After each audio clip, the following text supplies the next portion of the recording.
Kusenjalo uMongameli Ramaphosa uthi urhulumente unezicwangciso zokubuyisela uzinzo kwiqumrhu eliphehla umbane lakwa-Eskom. Umba wocimicimi wombane ophinde wathathisa namhlanje ubonwa njengengxaki echaphazela uqoqosho lweli. uMongameli uthi uvalwa kuka-Eskom kungabangela umbhodamo omkhulu koqoqosho lweli.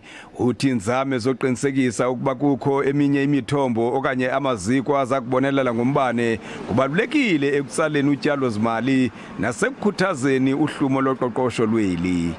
Growth improves revenue collection, reducing the deficit and government's reliance on borrowing.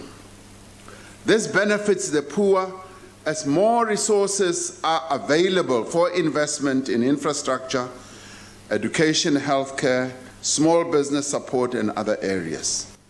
Uhlabukhwelo nakwinkampani zabucala ingakumbi ibhanka ukuba zincedise ekuphuhliseni iziseko ezingundoqo nathi nazo zibalulekile kuqoqosho lezwe.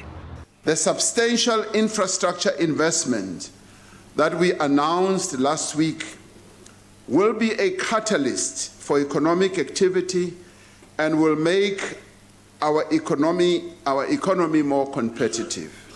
uMongameli ukwaphinde wathembisa ukuba kuza kuvuselelwa nezinye inkampani eziphansi kolawulo lukarhulumente nekungoku kubonakala zitsala nzima. Nenzame zokufumana imali eyabiwayo kwezi nkampani nobanjwa kwabo babandakanyekayo kwabubusela ziyaqhubeka. Ndingumanelisi Thubase weendaba ze-SABC eParlamente eKapa.